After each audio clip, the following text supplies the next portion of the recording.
professional community and the community in general of just teaching the old school way of doing things, and you're trying to be progressive and adapt this in your business, but you just can't. There's just too much out there that's criticizing you to do so. I would say show them the money. Pull out the research and start educating people about the stuff that's going on. I understand Pete's put together a great document that I got a chance to peruse a little bit before here, but get your facts straight and be able to educate people. Talk to them. I mean, I think one of the reasons Mark's shoe store and other shoe stores that will be springing up around the country, maybe all your shoe stores, they spend a lot of time educating people. One of the things we do in our communities, we do a lot of clinics in all the local shoe stores. And we actually will train people in those particular areas about feet and about fitting shoes and things like that. But I think if you give them the ammo and you show them, look, this is your research, not my research, that says this, now you'll be able to refute some of that. And unfortunately, there is just a lot of dogma in medicine. That's the reality. In 2011, we are in 11, yeah. In 2011, medicine are very evidence-based, and old concept, dogma, cannot fight against evidence-based. So everybody wants evidence-based. One of the problems we have presently, that's for some topics we don't have evidence-based. So we don't know, we have no science example for the moment showing if minimalist shoes are better in a long-term process for injury prevention compared to big bulky shoes. We don't have a study about this. So we have all the indirect scientific articles trying to have a better understanding of all this concept.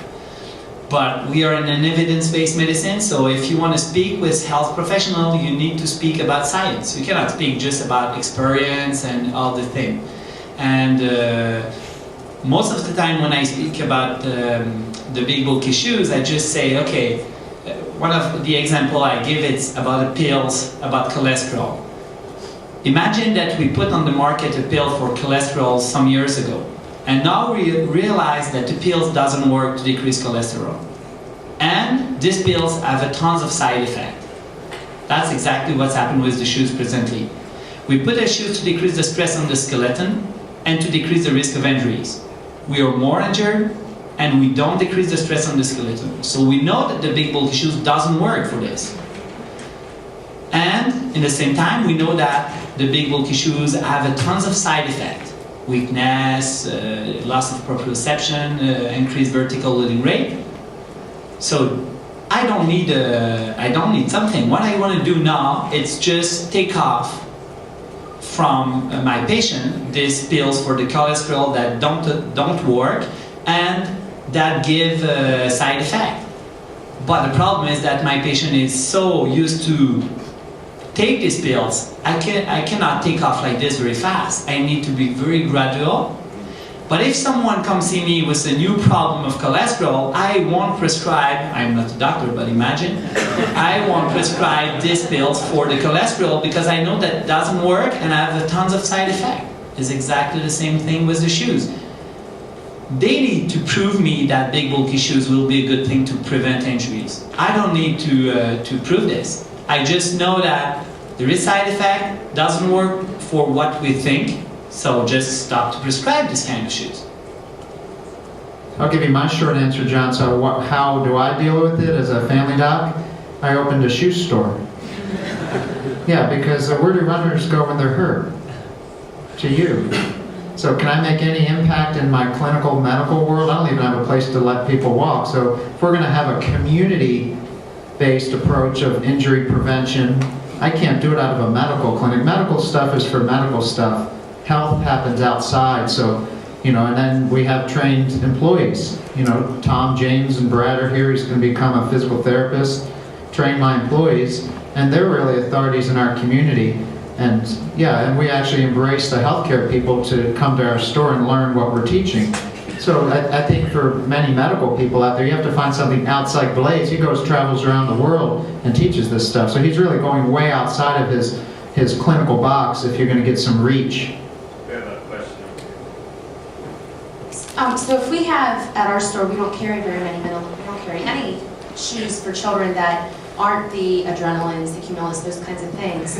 So, and I'm not the shoe buyer, so where do I tell parents? Because I don't want to direct them, I don't want to misdirect them, and I don't want to go against my running store, so what do I tell a parent? Mark repeats. Yeah. So, I mean, currently there are probably very few brands. Don't carry the Adrenaline in your store. I mean, that's my medical opinion. You could carry, if you have Brooks, you could carry, you know, the new Pure series if you want, you know, a Mach 11 Racer, but don't carry that shoe. There are, you can find me after, there's probably 2 or 3 brands out there, but you could probably go to Walmart and get the $10 water shoe. You know, talk to Jerry, maybe this could be their next project. He's in the back of the room, so it could be a question for you're hearing a need out there, because golly, it's about style too, you know? You have something that looks flashy but functional. I'll add to that very quickly. Having a 7-year-old boy, style is very important. And I have some shoes that he just will not wear because, you know, his friends will make fun of him. I think one of the things we need to do is we need to really pressure the shoe companies to start making greater variety of shoes for kids. Whether it's something as simple as making cross-country flats in smaller sizes. I mean, something that gets flatter shoes that kids can choose or parents can choose if they so wish. And right now, there's just not a lot of options. You want to say like Dora shoes, but with a light on the top, not in the middle.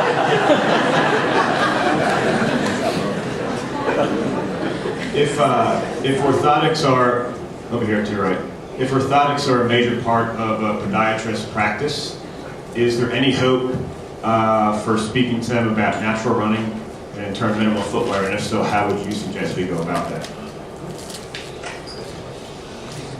Well, it's been traditional that you know, ever since we've seen, you know, the advent of the rise of the heel. I mean, here's one of the conundrums: is, you know, the rise of the heel in the 70s, or excuse me, in the 90s.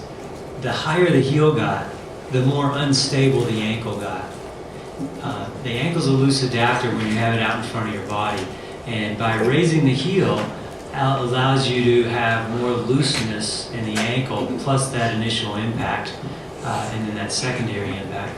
But as they looked at this heel strike phenomenon of the walking gait, that's how humans walk, with heel strike, mid stance and toe off. When they imposed a high heel, then the ankle showed a lot of loose adaptation. It's like, uh-oh, we better control the loose adaptation now. Let's make posted shoes. Let's build a rear foot oriented orthotic. Let's make it rigid to control these abnormal movements. You know, I came from the ski industry, and we made a flexible support system, and if you had a 4-foot biomechanical imbalance like Maris or Valgus or Short First Met, we simply put a small little post there and allowed the rest of the support to be flexible and allow the foot to be pliable. It's as if you were running barefoot in the grass, and the grass comes up to support any abnormality you have. But on hard, rigid surfaces, you're going to have X amount of rotation within the footwear. Now, if you start with a heel strike, it's going to be accentuated. And if you don't balance the 4-foot, after all, this rear foot, heavy-duty orthotic, you crash over it anyhow at the very end as you come to pass mid-stance into toe-off. So, you know, we are having a lot more podiatrists come to us at Newton and realize that form has a lot to do with it, and footwear has a lot to do with it. The way I built the Newtons were to try to get the shoe out of your way and to try to have a firm protection to the ground where you can have your afferent feedback, allow the foot to sense the ground, and then you can self-regulate how you touch the ground. Also, anytime you bend to deform a shoe, you burn energy. So we allow flex areas of the shoe to allow with flex areas of the foot. So in essence, the more you can make a piece of footwear work like the foot, the better the piece of footwear is. But you know, the medical community, it will slowly move towards us. We have great people like we have on our panel, and Dr. Cucuzzella came to me actually started emailing me in 2007, right as we started our company. So more and more people are going to start to understand that heel striking while running can be not advantageous to the runner. We're stopping our forward progress. We're a loose adapter. We have time for more rotational forces to occur and impact forces to occur double. So anyhow, long story short is, like everything, just like adaptation, it will take time for people to understand what to do.